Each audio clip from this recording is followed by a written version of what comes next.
जय जय शङ्कर हर हर शङ्कर जय जय शङ्कर हर हर शङ्कर जय जय शङ्कर हर हर शङ्कर जय जय शङ्कर அத்வைதம் தெய்வத்தின் குரல் 6ஆம் பாகம். அத்வைத சாதனை. சமம் தமம் தொடர்கிறது. கட்டோபனிஷத்தில் மனசையும் இந்திரியங்களையும் பற்றி அழகாக ஓமை கொடுத்திருக்கிறது. குறிப்பு 3வது அத்தியாயம் 3-6. ஜீவன் என்பவன் தேரில் உட்கார்ந்துள்ள எஜமான் மாதிரி. சரீரம்தான் தேர். தேருக்கு சாரதி யாரென்றால் புத்தி. அது பல குதிரைகள் பூட்டிய தேர். குதிரைகள் என்னவென்றால் அவைதான் இந்திரியங்கள். குதிரைகளை சாரதி ஏவி வழிநடத்துவது லகானை, அதாவது கடிவாளத்தை பிடித்துத்தானே. அந்த லகான் என்னவென்றால் மனஸ். புத்தியாகிற சாரதி, அதாவது அதுதான் இதற்கு முந்தி சொன்ன 2 சாதனாங்கங்களான விவேக வைராக்கியங்களால் உறுதிப்பட்ட நல்லறிவு. அந்த நல்லறிவு என்ற தேர்ப்பாகன் முறையான வாழ்க்கை பாதையில் ஆத்ம மார்க்கத்தில் போகும் விதத்தில் மனஸ் லகானை கவனமாக இழுத்து பிடித்து விடுகிற அளவுக்கே விட்டானால் இந்திரிய குதிரைகள் உத்தமமான அனுபவங்களுக்கே போய் அப்புறம் இறங்க வேண்டிய சாட்சாத்கார ஸ்தானம் வரும். வந்ததும் குதிரை லகான் எல்லாவற்றையும் அவிழ்த்துவிட்டு சாரதியையும் அனுப்பி வைத்துவிட்டு ஜீவனான எஜமானன் ஆத்மாவை தான் பாட்டில் அனுபவித்துக் கொண்டிருக்கலாம். சாதாரணமாக தமம் என்பது இந்திரிய நிகிரகம் என்கிற போது ஞானேந்திரியங்களை மாத்திரம்தான் குறிப்பது வழக்கம். மனஸ் சொன்னபடிதான் ஞானேந்திரியங்கள் ஆடுகிறது என்பது போல ஞானேந்திரியங்களின் ஏவலில்தான் கர்மேந்திரியங்களின் காரியங்கள் ஏற்படுவது. அதனால் அவற்றை நிகிரகம் செய்வதை தனியாக சொல்வதில்லை. பஞ்சேந்திரிய நிகிரகம் என்னும்போது ஞானேந்திரிய நிகிரகமாகத்தான் அதை நினைப்பது வழக்கம். விவேக சூடாமணியிலேயே சற்று தள்ளி பஞ்சேந்திரியங்களில் காதால் கேட்கும் சப்தம் ஒன்றாலேயே மானுக்கு அழிவு, அதாவது வேடர்கள் வேணுகானம் பண்ணும்போது மான் மயங்கி நின்றுவிடும். அப்போதுதான் அதை பிடிப்பது. சர்மத்தால் அனுபவிக்கப்படுகிற ஸ்பர்சத்தால் யானைக்கு அழிவு, அதாவது ஏற்கனவே பழக்கப்பட்ட பெண் யானையை ஆண் யானையின் வழியிலேயே விட்டு இதன் ஸ்பர்ச சுகத்திலேயே அது தன்னை மறந்துள்ள போதே அதை பிடிப்பார்கள். கண்ணுக்கு பிடிபடுவதான ரூபத்தால் விட்டில் பூச்சிக்கு அழிவு, அதாவது விளக்கு ஜுவாலையின் ரூபத்தில் மோகித்துத்தானே அது வந்து விழுந்து பிராணனை விடுகிறது. நாக்கினால் ருசிக்கப்படும் ரசத்தால் மீனுக்கு அழிவு, அதாவது தூண்டிலில் உள்ள புழுவை தின்ன வேண்டும் என்ற சபலத்தாலேயே மீன் பிடிபடுகிறது. மூக்கால் முகரப்படும் வாசனையாலேயே வண்டுக்கு அழிவு, அதாவது ஷண்பகப்பூவின் வாசனையாலேயே வண்டு ஆகர்ஷிக்கப்பட்டு அதற்குள் போய் உட்காரும். மலர்ந்த பூ அப்புறம் இறுக்கமாக கூம்பிக் கொள்ளும் போதும் வாசனை ஆசையால் வண்டு பறந்து போகாமல் அதிலேயே இருக்கும். அப்படியே கூம்பின பூவுக்குள் மூச்சு விட முடியாமல் திணறி உயிரை விடும். இப்படி பஞ்சேந்திரியங்களில் ஒவ்வொன்று ஒரு பிராணிக்கு சபலமூட்டி அதன் அழிவுக்கு காரணமாகிறது. மனுஷனையோ 5 இந்திரியங்களுமே சபலப்படுத்துகிற போது இவன் கதியை என்ன சொல்ல என்று வருகிறது. குறிப்பு ஸ்லோகம் 76 அல்லது 78. சப்தாதிபிகி. இங்கே ஞானேந்திரியங்களை மாத்திரம் சொல்லி அவைகளையே அனர்த்த ஹேத்துவாக காட்டியிருக்கிறது.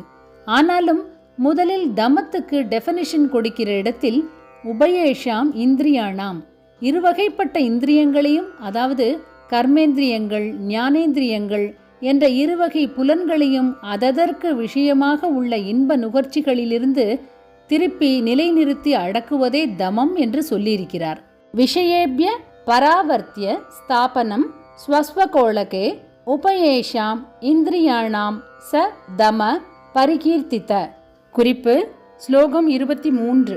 அனுபோக வஸ்துக்களான விஷயங்கள் என்பவற்றிலிருந்து 2 தினசு இந்திரியங்களையும் இழுத்து அடக்கி அதனதன் கோளத்தில் நிலைநிறுத்துவது. ஸ்வஸ்வகோளகே ஸ்தாபனம் என்றால் அதனதன் வட்டத்தில் நிலைநிறுத்துவது. அப்படி செய்வதே தமம் என்று விசேஷித்து சொல்லப்படுகிறது என்கிறார். விஷயங்களிலிருந்து இந்திரியங்களை இழுத்து அடக்குவது என்றால் புரிகிறது. அதனதன் வட்டத்தில் நிலைநிறுத்துவது என்றால் என்ன? இந்திரியங்களின் அடக்கம்தான் தமமானதால் அதை சொன்னதோடு விட்டிருக்கலாமே. அவற்றை அவற்றுக்குரிய வட்டங்களில் நிறுத்துவது என்று ஒன்றை, புரியாத ஒன்றை சேர்ப்பானேன்?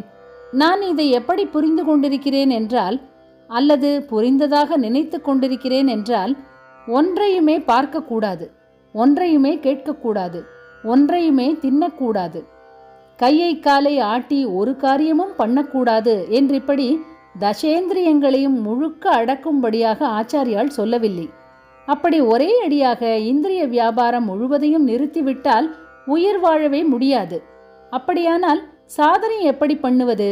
சுவரை வைத்துத்தானே சித்திரம் எழுதணும். சரீர யாத்திரைக்கு அத்தியாவசியமாக பார்க்க வேண்டியது, கேட்க வேண்டியது, சாப்பிட வேண்டியது, நடக்க வேண்டியது, எடுக்க வேண்டியது முதலானவற்றை பண்ணத்தான் வேண்டும். இப்படி அத்தியாவசியத்தை லிமிட் பண்ணும் எல்லையைத்தான் கோளகம், வட்டம் என்று ஆச்சாரியால் சொல்கிறார் என்று தோன்றுகிறது. உயிர் வாழ்வதற்கு அத்தியாவசியமாக எந்த அளவுக்கு ஒரு இந்திரியம் தொழில் படணுமோ அதுவே அதற்கு கோளகம். அதற்கு மேல் போனால் ஆத்மஹானி. அந்த எல்லையை மீறப்படாது. கார் ஒரு குறிப்பிட்ட ஸ்பீடில் போகலாம், போக வேண்டும். கார் இருப்பதே பல இடங்களுக்கு போவதற்குத்தான்.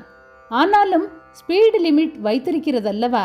அப்படித்தான் சரீர யாத்திரை உள்ளவரை இந்திரியங்களுக்கு காரியம் உண்டு. ஒரு காரியமும் இல்லாமல் முழுக்க அவற்றை அடக்கி விடப்படாது. ஒரு காரியமும் இல்லாவிட்டால் சரீர யாத்திரையே முடியாமல் போய்விடுமே. அப்படி வேண்டாம்.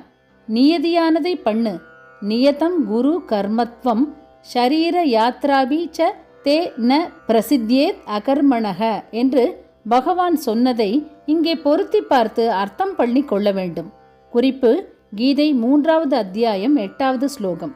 கோளகம் என்பதை ஆர்ப், அதாவது வட்டம் என்று அர்த்தம் பண்ணி கொள்ளாமல் ஆர்பிட், அதாவது வட்டப்பாதை என்று பண்ணிக்கொண்டால் சரியாயிருக்கும். கிரகங்கள் சூரியனை சுற்றி அது அதற்கேற்பட்ட ஆர்பிட்டில் போய்கொண்டிருக்கும் வரையில் பிரபஞ்ச நடப்பு சரியாய்த்தான் இருக்கிறது. பிரபஞ்ச வாழ்க்கை சரியாய் நடக்க அந்த கிரக சஞ்சாரம் அவசியமாகவே இருக்கிறது. ஆனால் ஆர்பிட்டை விட்டு ஒரு கிரகம் விலகி ஓடினால் எத்தனை உத்பாதகமாகிவிடும். இன்னொரு பக்கம் கிரகங்கள் சஞ்சாரமே பண்ணாமல் நின்றுவிட்டாலும் பெரிய உத்பாதகமாகத்தான் ஆகும். அப்படித்தான் தசேந்திரியங்களும் ஒரு ஆர்பிட்டில் ஓடி காரியம் பண்ணினால்தான் ஜீவ யாத்திரையே நடக்கும். அவை நின்றுவிட்டால் சாவுதான். புனரப்பி ஜனனம் என்று மறுபடி அடியிலிருந்து ஆரம்பித்தாகணும். இப்பிறவி தப்பினால் எப்பிறவி வாய்க்குமோ என்று. குறிப்பு: தாயுமானவர் சித்தர் கணம் பாடல் 4. இப்போது ஒரு கதையாகவாவது ஆத்மா சாதனை என்று கேட்பதற்கு உட்கார்ந்திருக்கிறோமே, இதற்கு கூட வழி வசதி அபிலாஷை இல்லாததாக என்ன ஜென்மா வாய்க்குமோ.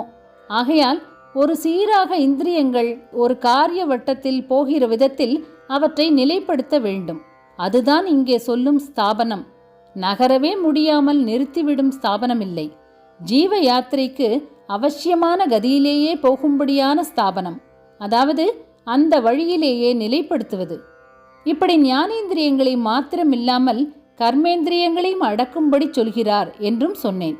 மனஸ் கர்மேந்திரியம் 5, ஞானேந்திரியம் 5, எல்லாவற்றையும் கூட்டி 11 இந்திரியங்கள் என்றும் சொல்வதுண்டு. ஏகாதச ருத்ரர்கள் என்று ஈஸ்வரனுக்கு 11 ரூபம் இருப்பது இந்த 11 இந்திரியங்களின் அதிதேவதைகளாகத்தான் என்று சொல்வதுண்டு. ஏகாதசி பட்டினி என்பதே தத்துவார்த்தத்தில் ஏகாதச இந்திரியங்களுக்கும் தீனி போடாமல் வைப்பதுதான். 5 உள்ள இருவகைப்பட்ட இந்திரியங்களோடும் சம்பந்தப்படும் மனசையும் 11வது இந்திரியமாக அறிய வேண்டும். அது ஒன்றை ஜெயித்துவிட்டால் பாக்கி 10ஐயுமே ஜெயித்ததாக ஆகிவிடும் என்று மனு சொல்லியிருக்கிறார். ஏகாதசம் மனோஜ்ஞேயம் ஸ்வகுணேனோ பயாத்மகம் யஸ்மின் ஜிதே ஜிதாவேதௌ பவதக பஞ்சகௌ கணௌ. குறிப்பு: மனுஸ்மிருதி 2வது அத்தியாயம் 92வது ஸ்லோகம். இன்னொரு விதமான கிளாசிபிகேஷனும் உண்டு. என்னவென்றால், ஞானேந்திரியம் 5ஓடு மாத்திரம் மனசை சேர்த்து 6 இந்திரியங்கள் என்று சொல்வதுண்டு. கீதையில் பகவான் இந்திரியாணி மனச்சாஸ்மி. குறிப்பு: 10வது அத்தியாயம் 22வது ஸ்லோகம். இந்திரியங்களுக்குள் நான் மனசாக இருக்கிறேன் என்று சொல்லி இன்னொரு இடத்தில் இதையும் விட ஸ்பஷ்டமாக மனக ஷஷ்டானீந்திரியாணி. குறிப்பு: 15வது அத்தியாயம் 7வது ஸ்லோகம் என்று 6 இந்திரியங்களில் மனசும் ஒன்று என்று தெரிவித்திருக்கிறார். சமம் தமம் நாளை தொடரும். ஜெய ஜெய சங்கர, ஹரஹர சங்கர. மகாபெரியவா சரணம்.